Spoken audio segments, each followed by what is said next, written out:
good morning, and welcome to this panel discussion that is called Lightweight Made in Europe, Challenges and Opportunities. My name is Ricardo del Valle. I'm a senior consultant in Bax & Company in Barcelona, and I'm also part of the team that coordinates the European Lightweight Cluster Alliance, ELCA. It's a pleasure to be the moderator of this session. Now, let me introduce our experts of this discussion. These experts come from the European Lightweight Cluster Alliance, ELCA, and the European Lightweight Association, ELA. So now, let's welcome René Adam, Director, Research and Technology from FACC Operations.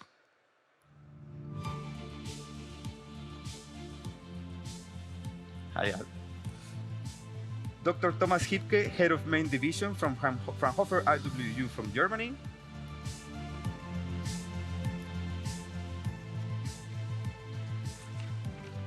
Pedro Mimoso, Director of Business Development at BIEP, Center for Innovation in Polymer Engineering from Portugal. Cecilia Ramberg, Director of Lighter RISE from Sweden.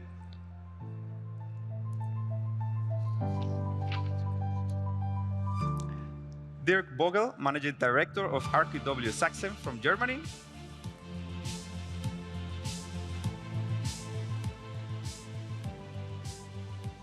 And Martin Sottler, Project Manager of Business Opera Austria.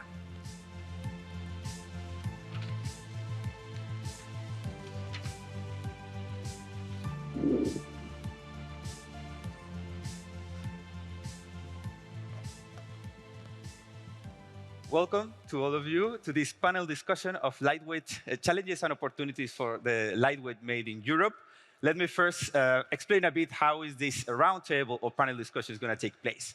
So first of all, there's going to be 3 questions in the discussion. What I will do is actually, I will be, thank you very much. I will be using some slides for supporting the answers of the experts. So let's go now to the first question, which is, what is the economic and sustainability potential and impact of lightweight technology made in Europe? Let's now divide this question in 2 aspects. The first one is on the economic impact. Martin, you were involved also from Business Opera Austria in the development of a recent study that assess or evaluate the economic impact of lightweight. What can you tell us about this? Well, I think everybody in this room can agree that lightweighting is important. But we were wondering, how do we measure importance? How can we state the importance towards policy making, for example? And that is why in last year we were carrying out a study on the economic impact of lightweighting in Austria for the first time, we believe even worldwide. That came with challenges, obviously, because there's not really a sharp definition of lightweighting. Since it's a cross-cutting sector, and there was no method available. So what the authors of the study did was to create a so-called satellite account, a statistical method that is also used in tourism industry, for example. And the results were pretty remarkable. You can see it on the screen. If you calculate the direct gross value added, the lightweighting sector contributes to 9.4 billion euros, or a share of 2.65%. If you include also up and downstream activities, you end up even at 16.3 billion euros, or 4.6% share. Converted into jobs, the lightweighting sector contributes to 77,000 jobs in Austria, or including, again, up and downstream activities, even 186,000 jobs. So what does that mean? If you compare it or rank it, the lightweighting sector is bigger than the sector of mechanical engineering, for example, in Austria, and even bigger than the building sector. And both of them are still also very important sectors in Austria. That indeed is, that already shows the big potential from the economic point of view of lightweight. That's clear. Pedro, what can you tell us from the side of Portugal also? What is the perspective from there? So Portugal, quite naturally, is a country that has a lot of tier 2 players there. So typically they're dependent on OEMs, tier 1s, but we have some shining cases of investment on lightweighting. I've been around Jacques yesterday. I've seen a lot of pressure vessels. So in 2004, we had our first company investing in lightweightness in pressure vessels. And so it had a big impact on that company. So you're talking about, nowadays they produce roughly 20,000 pressure vessels per day. Of those, roughly 10% are composite nowadays. So in 2004, they started doing low pressure vessels. They doubled that in like 5 years. Now they're doing high pressure. They're part of the Worthington Group nowadays. We work with them. They're one of our associates. And it had a big impact. So we're talking about roughly 10% of the revenue with a small investment at the time. So at the time, a small investment turned out to be a great source of revenue for that company. So a great input on the company daily. Also, an important thing I would say is it allows a company to keep up with today's industry. We're talking about hydrogen, for instance, nowadays. We're talking about mobility for sure. And if they kept on working with steel, so I think they would, nowadays, they wouldn't be part of such a big group and wouldn't be talking about today's transition for climate energy. I think yesterday we had also a presentation from Werner Loscheida from the German ministry, and also it's quite clear how already lightweighting is identified as a key enabling technology with impacts on the economic, but also on the sustainability. Cecilia, on the side of the sustainability, we know that lightweight is already contributing to the United Nations goals. What can you tell us about it from your perspective? Yes, it's very important when you work with the sustainability issues that you have a holistic view on them. And historically, lightweight has addressed the climate threat. But as we've done a European great study on the environmental impact of lightweight in a more broad perspective, we find that lightweight addresses 13 out of the 17 United Nations sustainability goals. And that is of great importance to show the force and the possibilities of the enabling technology of lightweight. I think that out of these 13 goals that lightweight can contribute to, the 6 of them are more important than the others, and that you can see on the slide now that it is affordable and clean energy. That, of course, is very important for instance, wave energy and wind energy with lightweight technology. It's also decent work and economic growth. And as we've already just heard, the economic growth is really, lightweight can really contribute to that. So it is, and within the sustainability, there is also an economic aspect, of course. The number 9 goal is industry, innovation, and infrastructure. And here we see maybe the heart of lightweight contribution, where resource efficiency, as far as material efficiency, energy efficiency, is the heart of lightweight. There is also a contribution to sustainable cities and communities, where the building industry and the infrastructure industry can really contribute from the resource efficiency of lightweight. And then 12 is responsible consumption and production. And of course here, we will have to develop the circular value chains within the coming years to really enforce the sustainability of lightweight. And 13 is the heart where we started off in the climate action. And I would like to just finalize by saying that lightweight has the possibility to have a domino effect. If you, in every part of your work, really work with material optimization and energy optimization, you will get it better and better and better all the way. So it is a positive spiral that you get into. Thank you, Cecilia. Indeed, the circularity of lightweight is nowadays one of the main challenges. Thomas, Fraunhofer is a leading institute in Germany. What can you tell us on the sustainability aspects? Yeah, I see it in the same way. Lightweight design have only a chance in the future when we combine it with sustainability. We have to deal with natural fibers, bio-based materials or recycling materials to create real circularity, not only virtual. We have to solve the problems, for example, disassembling with hybrid materials. When we don't solve these problems, nobody will use hybrid materials because at the end, you have a problem of recycling. And the next point, I see a lot of very, very nice carbon fiber solutions here on the fair, but the CO2 footprint is very, very bad. And this is also a point that we have to go on the next time. In Saxony, Germany, we create just now a pilot plant where we produce carbon fibers with 100% green energy. And the target is to reduce the CO2 footprint by 50%. And this will help the carbon fiber industry to become more sustainable. This is one of the solutions, perhaps. Thank you. Thank you very much, Thomas. And from the side of industry, René, what can you tell us? What is the perspective of industry in terms of the sustainability of lightweight? So from industry perspective, it's in general a pretty complex topic. We have to deal with this complexity of sustainability is social, is economic and ecological.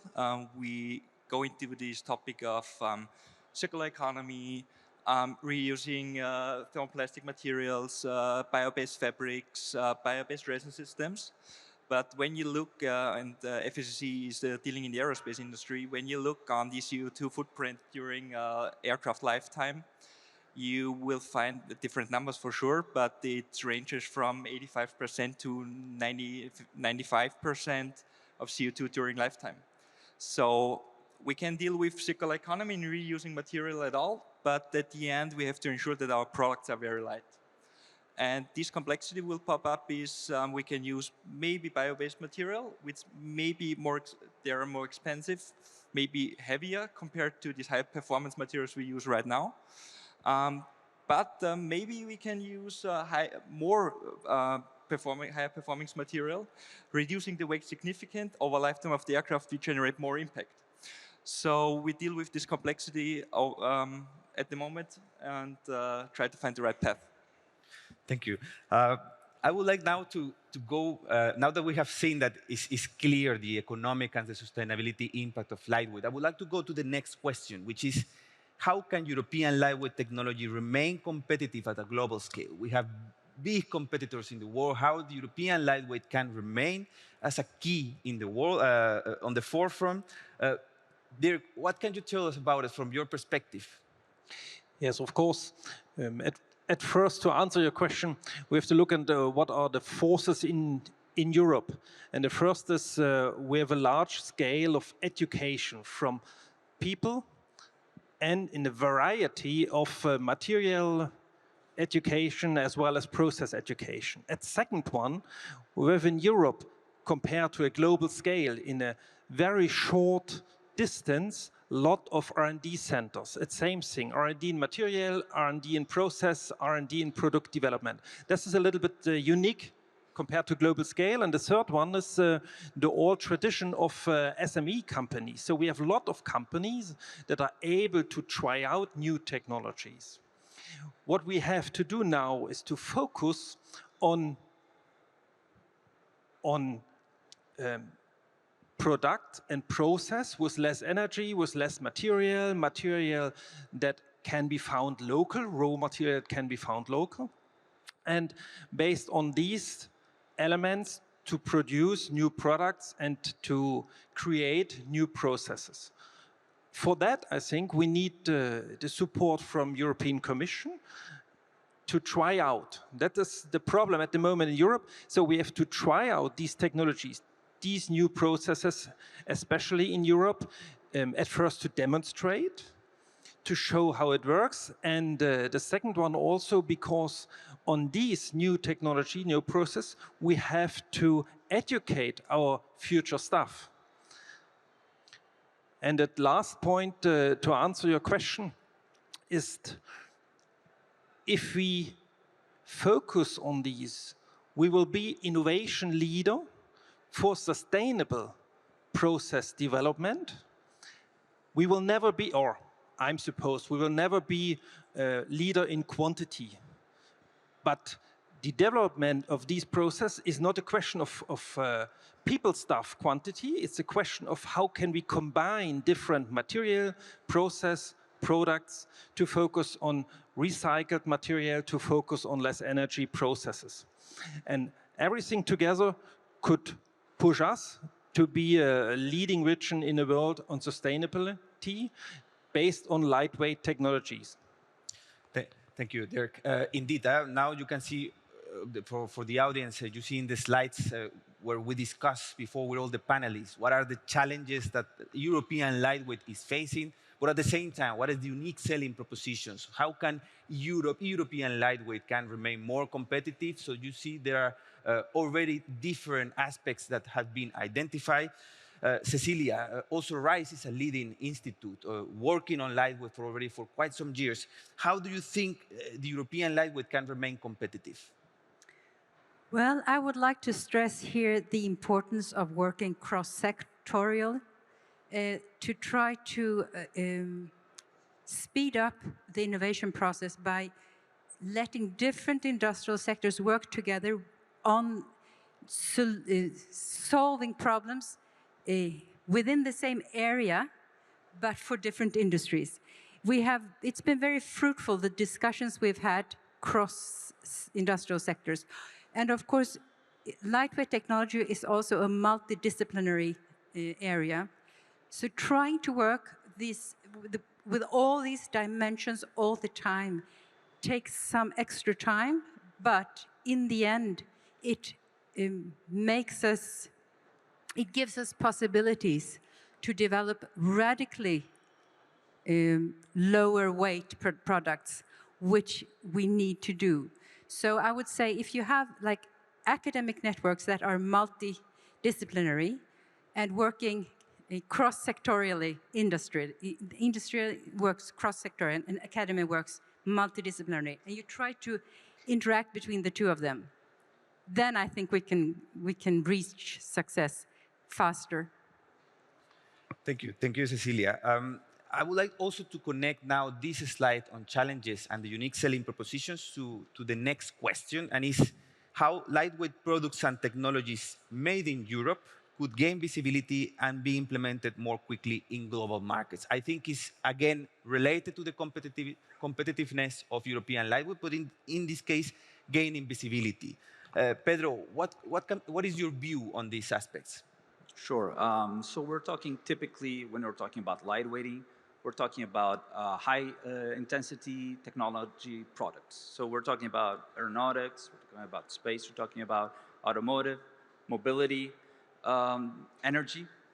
So quite naturally, these are highly influenced by policy. So we're talking about bilateral relations between the European Commission and other regions of the globe. So that starts there for sure. We've seen before how the European Horizon Europe programs work and how they affect R&D development and how they affect dissemination, okay?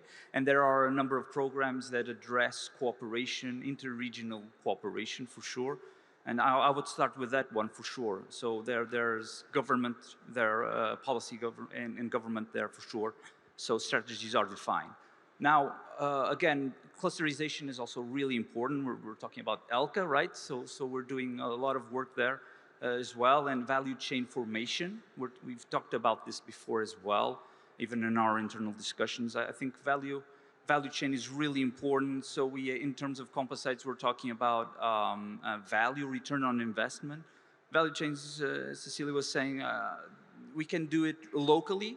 We can do it on European projects to start with, for sure, but we can do it locally and replicate what we're doing on European projects or enhance what we're doing on projects. And though we can do it locally, regionally, and interregionally. So we're talking international, where we have cooperations with Turkey, we have cooperations with Brazil, and quite naturally, that's really important. We have cooperations through ELCA and ELA with India, for instance. We've done quite an interesting work on that. And so I think we can share experiences and share pilot lines, share strategies and methodologies that we can use locally and that are usable in other regions of the planet. So if we do show them the results of where we're applying technology, if it's return on investment, if it's assured, I think the intake is very, very easy. And so there's dissemination of the technology for sure. Also, I would say in terms of human resources, that's really important. We have a number of cooperation programs, I mean, globally. And those, when we do have these projects that are defining strategies worldwide in terms of sustainability, in terms of lightweighting, I mean, we do have PhDs for sure. We do have people coming over to work on these technologies in our organizations, right? We do that in Portugal as well, at PIEP as well. And I believe in every other organization here, we do have international people working there, and some of them go back to their original regions. They do implement technology. They do dissemination. They do know due to their background, they do know locally how they can implement this technology efficiently. And so that is also very interesting. And apart from that, also, we are lucky to receive people from other countries that are working on technologies. Highly skilled human resources are so valuable in our organizations. So I think it's a give and take for sure, a win-win situation there as well. Finally, I would go with I was talking about clusterization before, so OEMs define strategy as well. Naturally, as I was saying, return on investments is important, but OEMs define strategy. Tier ones work with those as well. In our clusters, we do have access to those. We can highly influence them in that they do have a global impact as well. And so I think part of the strategy is showing how efficient use of technology it can be done. We can quite naturally use some of our local resources to do that.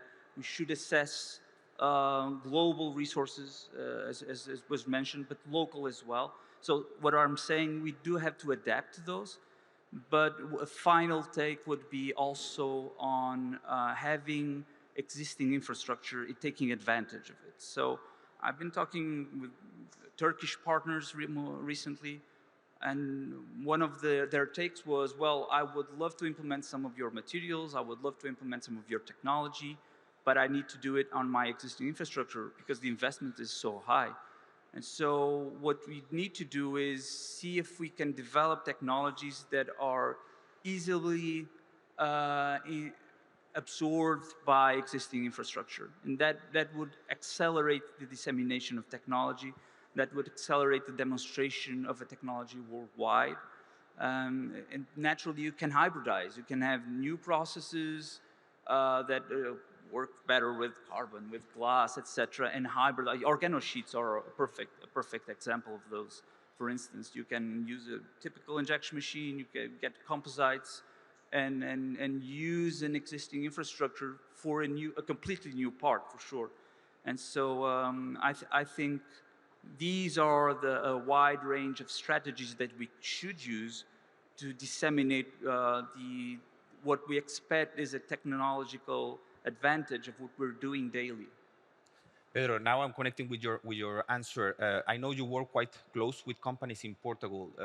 Is that gaining visibility of the lightweight products, technologies, is this something that they focus on? Is one of their priorities? Or is this still kind of a need to raise awareness and probably raise acceptability? Is this something in Portugal companies? Sure. So in Portugal, we're a big mold manufacturer for the automotive industry, for sure. Automotive industry is real, so because of electrical mobility, is really interested in lightweighting.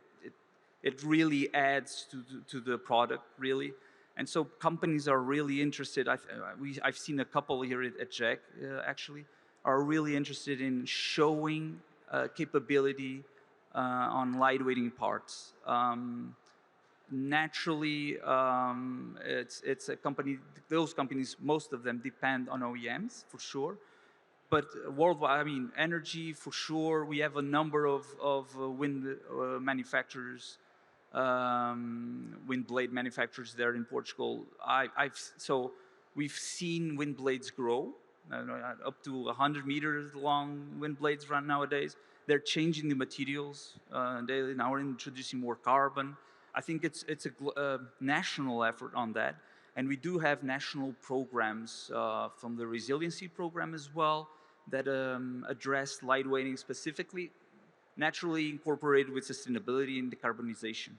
But I think it's a national effort for sure, and I believe the industry itself is investing heavily on those.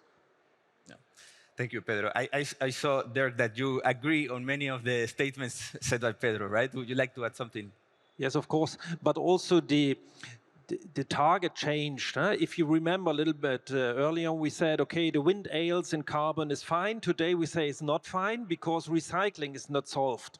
So what we have to do is to focus on the whole value chain, including that. Or I give you another example, you know it well, is BMW with the first EV, has very small tires because they thought it is important to reduce the impact of the tire.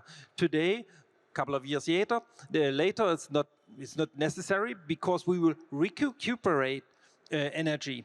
And this target changed, and the development of lightweight material has also to follow up this changement to be comparable in the world. Thomas, what can you tell us as well from your side on this perspective? Before I answer, I have a question to Pedro. Please go ahead. Yeah. You said 100-meter wind blades. Are there a solution for recycling of these blades? Well, not yet. So you use part of the fiber that you wasted on production, and we're trying to do local circular strategies to take advantage of that fiber. Everything else really. So I know there are R&D initiatives on thermoplastic resins, and that would allow for quick intake of those materials, for sure. Okay. We have one company that recycles wind blades into furniture, but I mean, in terms of value of the raw material, it's not great yet, right? But if you start implementing thermoplastic resins, if you recover some of the epoxy, there are a number of programs in Europe in terms of recovering epoxy. I think it's doable. It's one of the largest landfill generators in the world. So I think it has to be addressed in a number of ways, and not just one, a number of ways. And I'm pretty sure that locally we start with the low-hanging fruit. I mean, there are dry fibers available. There are a number of plastic recyclers that need those fibers. We are trying to do that intake, start with that, and then start with everything else, so large structures. So I think we should start small, fast, and then in parallel address everything else. Okay. Well, now I come back to your first question. Thank you. How we can work in Europe better together and create advantages for us and for our employees and our companies. I see that we have worked very intensive together with the industry, and Fraunhofer do that in a very intensive way. We should hear what are the problems in the industry and develop a special for that problem a solution. Sometimes you see you have developments in the universities, institute, and then they go to the industry and ask, would you have it? And it's not the right solution. First is to find out the demands of the industry. And I can bring two nice examples where it runs very effective and very good in the past. The first is aluminum foam. It runs not so good with this fair, but it's a very interesting lightweight material with a lot of pores inside of aluminum, with density between 0.5 to 0.8. And we have sold this technology 2015 to a German company. And then we helped them to growing up a manufacturing. This is not, I would say, the conventional research work, but it helps to growing up a company and to have employees in that field. And they run now 8 years, very successful in the market. This year and next year, we do the same with a company from Turkey, 5 times bigger, I would say, a very big metal film company in Turkey. And this is what we see and what is a very nice cooperation and brings also an effort to Europe at the end. Second example is we have on our booth here, very close to the convention center, a 3D printing system for lightweight plastic parts, which is very, very fast, the fastest 3D printer in the world in moment, because of a very fast extrusion unit and a very fast table which move the parts. And there we have also found engineering and sales company in Chemnitz, Germany, and work with a lot of European companies together to set up or to adapt special solutions in every company. Germany, Switzerland, for example, Czech Republic, and in Italy, the CMS creator, what you see here on the fair in Hall 6, is developed by Fraunhofer and comes now to industry with an industrial partner. This is very nice examples, not always run so good. These were nice examples, which also helps at the end to European community, European industry to growing up. Thank you, Thomas. René, what can you tell us from the side of industry as well on this part, on how can lightweight products made in Europe gain more visibility? So from industry perspective, it's necessary to really transfer the knowledge which we generate in the academia or in our network into the industry, because there is the value generated for the company and for the economy. So I think we should be clear what we want. We should be focused where we're heading to. And from our perspective at FACC, we at the moment highly focus on thermoplastic composites due to the fact that we go to circular economy, the recycling routes, also the polymer itself providing us super high performance materials, so we can build lighter at the end. But it's tough because the route at the end is not defined right now. So we have to work with the A2LT, discussing the network at the end, how we can influence as well the government to set the right boundaries for the industry.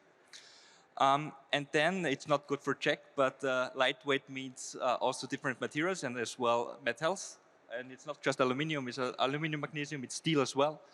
And it's always depending on the product and the application. So the complexity and what we do in industry is to find for our products we have in our facility the best way to manufacture our components. And that is maybe thermoplastic, it can be thermoset, it can be steel, it can be titanium, it can be aluminum. I don't know yet, but to find the right path, we need also the framework of sustainability, ELCA life cycle assessment, and to take this very early into account. So in my personal opinion, it will not help to do an LCA completely afterwards and say, okay, that's the numbers we found out, and oh, sorry, it was the wrong decision. So we're setting a framework up and a methodology which gives us very early in the concept phase of a product an indicator where different concepts behaves in the field of sustainability. It's not just CO2.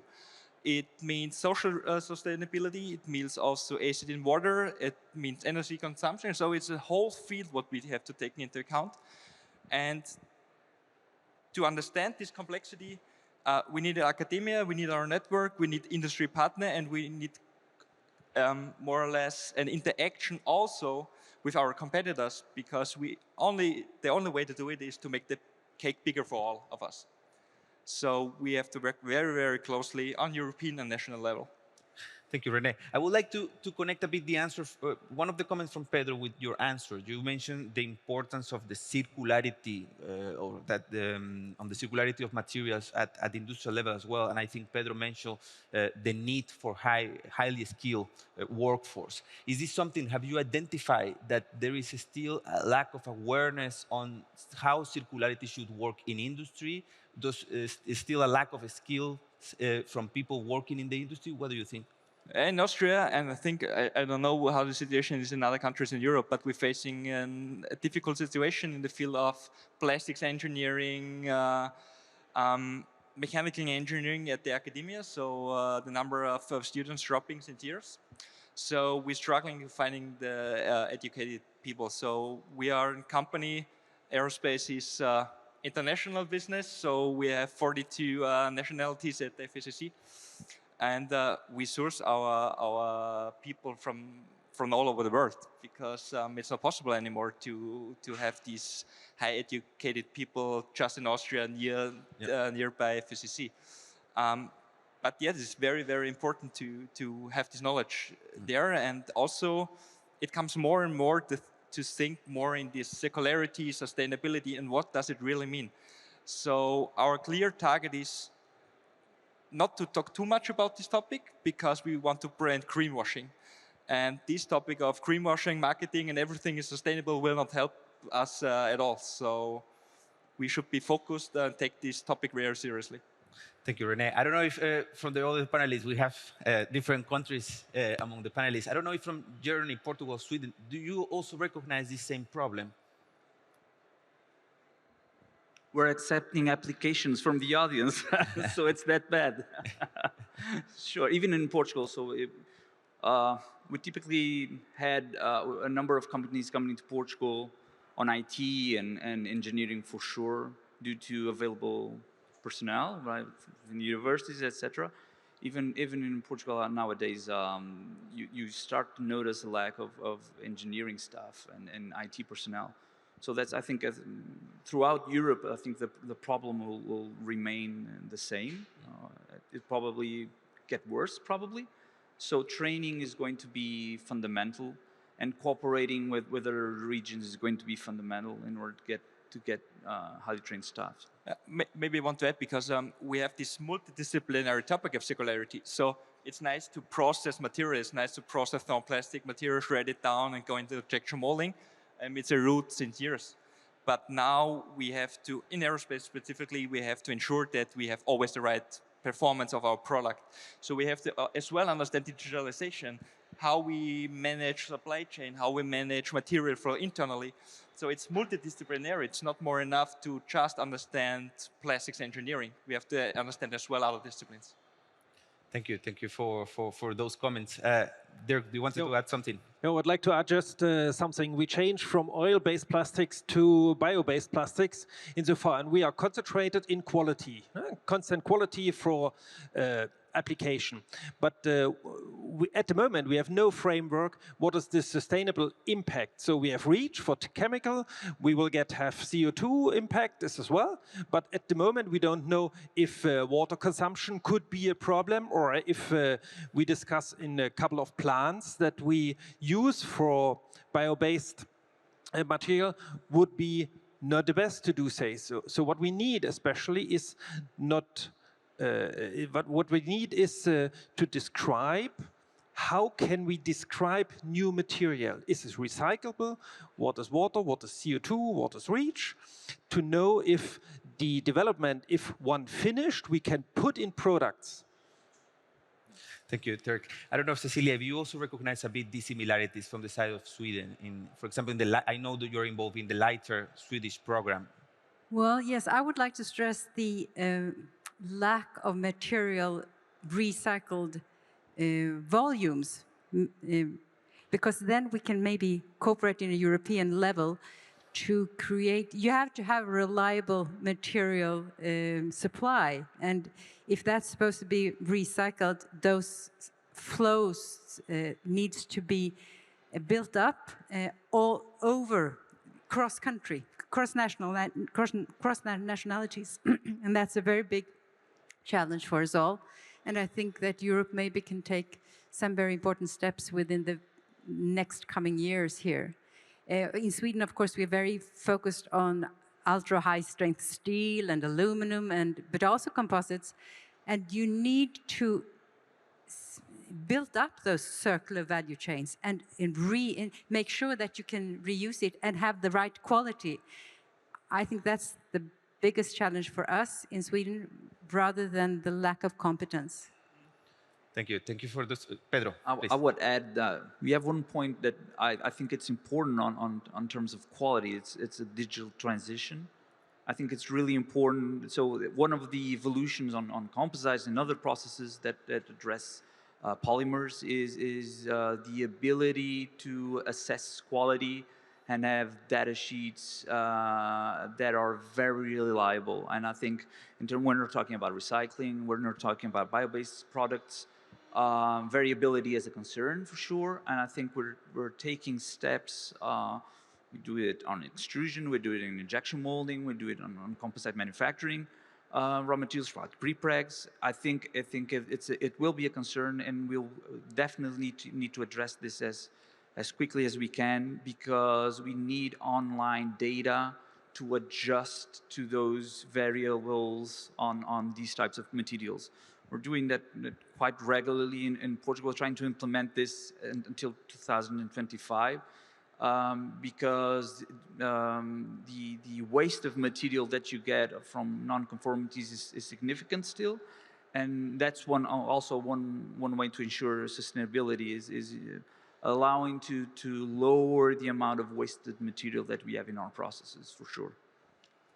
Thank you, Pedro. I think we have mentioned now several challenges that European lightweight is facing. I would like to come back, Martin, to the question before on how can we offer more visibility, or how can European lightweight can gain more visibility? What can you tell us from the side of business of Austria? Well, there's certainly many aspects on how lightweighting made in Europe can gain more visibility, right? But maybe from a cluster perspective, 2 or 3 aspects. One is building upon my initial statement. It's certainly great that Austria has done this study now on the economic impact. What we would need now is that other countries would follow, and the ultimate goal is definitely to have a European-wide satellite account in order to better compare data and statistics, in order to make lightweighting visible, show the importance, to have a basis of argumentation towards policymakers, for example. A second aspect is bring out more dedicated funding opportunities for lightweighting R&D projects. Just a couple of days ago, the ELCA funding call dedicated really solely for lightweighting technologies closed. But there is plans to open up that again in next year or in the years to follow. In that call, Austria, together with 8 or 9 other countries from Europe, like Sweden, or even outside, we're allocating resources for lightweighting R&D projects. And I mean, the third one is also building upon what basically everyone already said. Think circularity, like closing the loop, is really important, because this is at the moment potentially limiting the growth of the composite industry, right? And I just wanted to add one project where we are currently involved in. It's the REMCO project, where we demonstrate circular economy potentials of post-use composites at large scale by using them as secondary material sources in new products. Thank you. Thank you very much, Martin. Wanted to add something, Thomas? Well, I want to add, is famous that we work all together on this point, and that we bring this knowledge to the European Commission, because we need their help. And it's fine that we're sitting here with ELCA, ELA, and the LIDAR network, and there's Gunnar Merz from Composite United. Hello. And we have next week, we have a meeting in Brussels where we bring this idea to there. No Green Deal without lightweight technologies, a very good slogan. And this is what we want to say. This is a famous technology, we need it, we have a lot of industry to that, we are strong in that, and we can be strong on future when we get a help from European Commission. This will be one target next week, and also to the meeting in Sweden. And well, I hope that we come together and work together in future much more better than before. Thank you, Thomas. I think it's a perfect bridge for the next slide, now that we managed to cover the three main questions of the panel discussion. Before we go to the Q&A with the audience, I would like to just present here in this slide, you see the upcoming activities related to lightweight, both with the support of the ELCA and the ELA networks. We have the ELN, this is the third conference in Stockholm, in the 8th and 9th of June. This is organized by Rice Lighter. So I don't know, Cecilia, if you'd like to add something on this. Well, yes, this is so exciting that we can have every year an annual meeting within the European Lightweighting Network. And we're really both, of course, asking for help from the European Commission, but I also think that we are helping Europe to implement the Green Deal, which we really need to do very quickly. And lightweight is a strong enabler here, and we need to show how. And this meeting is a high-level meeting on the 8th and 9th of June in Stockholm, and we are inviting all interested European countries to join. We are really looking forward to the interesting discussions and to enforce the European cooperation within this area. Thank you, Cecilia. I would like to mention as well that there is other activities coming up. This is the Advanced Materials Initiatives 2030, what Thomas just mentioned from Composites United, no European Green Deal without lightweight technology in Brussels next week, and also the Lighter International Conference in 2024. So these are the main activities. Thank you very much for your comments on the questions. Now we have some time for Q&A from the audience. So if there's any question from the audience, please raise your hand. We'll make sure you get the microphone. Is there any question to the panelists? If you can please say your name and your organization and then your question, please. Hello, Emma Arusi from Buxton Company.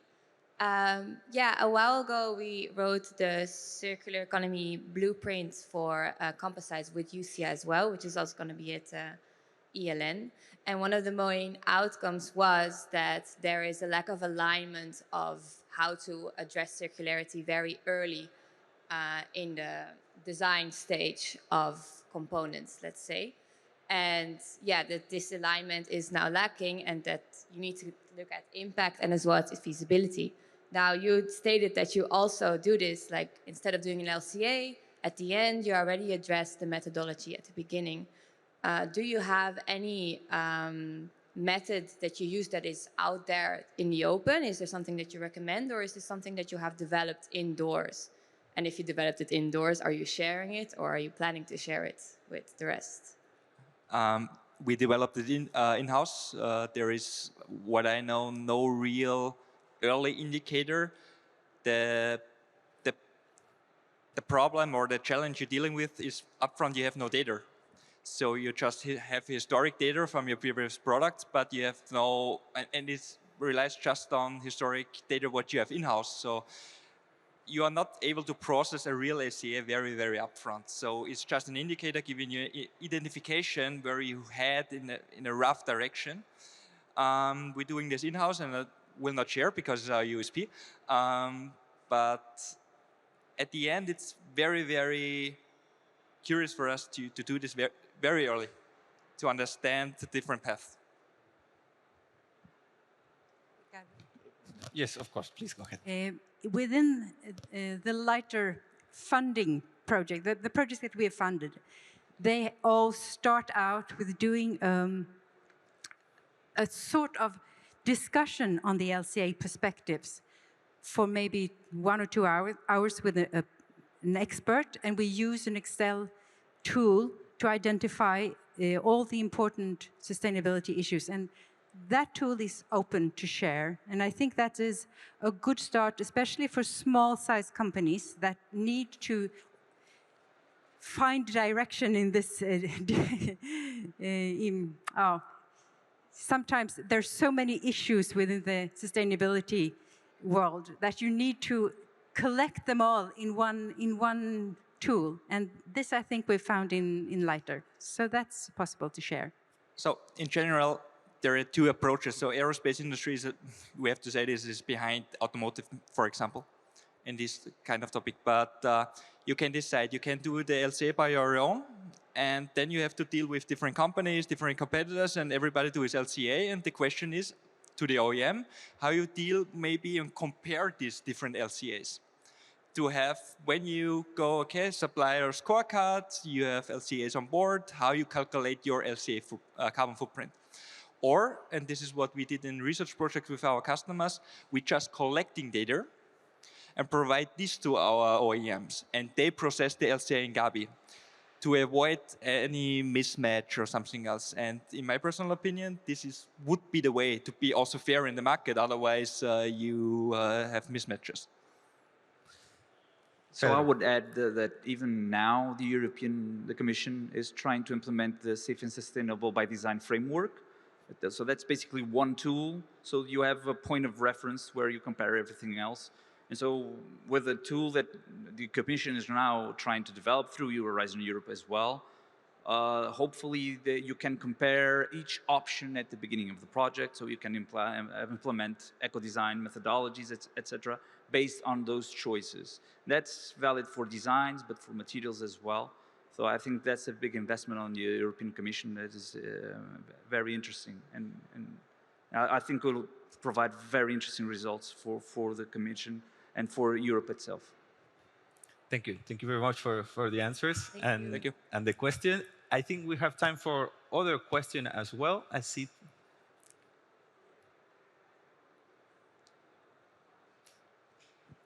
Thank you. My name is Stella Jobe. I'm from Graysbrook Innovation. I'm a member of Composites UK, the UK Trade Association, and I was very interested in what Martin said about the study they've done. So I wanted to ask about how others are working with their governments, because in Composites UK, we've worked quite closely with the government for 15 years or so.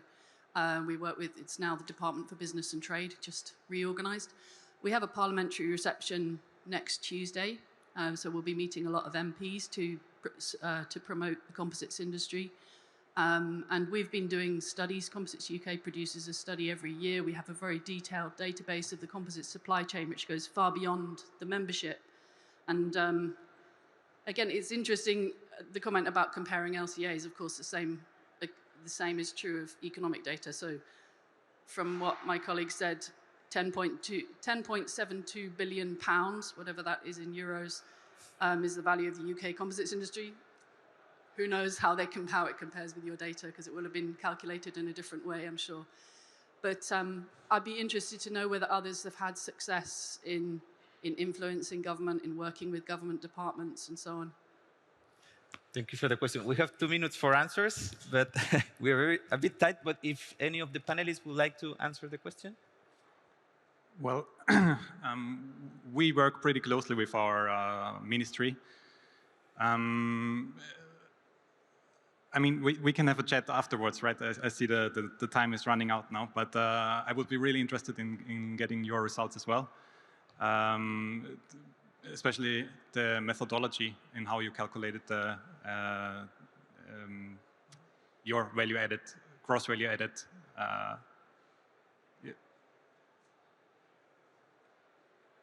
It's not what, I wouldn't be the best person to talk to. I just know that it's been done. All right. David Bailey at Composites UK would be the best person to talk to, who you can find on the UK Pavilion. Yeah, let's But connect afterwards. I'm happy to talk to you briefly afterwards. Yeah. Yes, Cecilia. I think that this European lightweighting network that we are building now, or we are having the third conference in June, is a way to jointly work towards governments in all the European countries. So please join in there if you're interested. Thank you. Thank you very much for the question. Thank you for the answers. And time is running. It's almost time up. So I would like to thank Dirk, Pedro, Thomas, Cecilia, Martin, and René for being here in this panel discussion. Thank you very much. Let's give them a round of applause. And I believe now the session comes to an end. Thanks, everyone, for your attention, and have a nice day.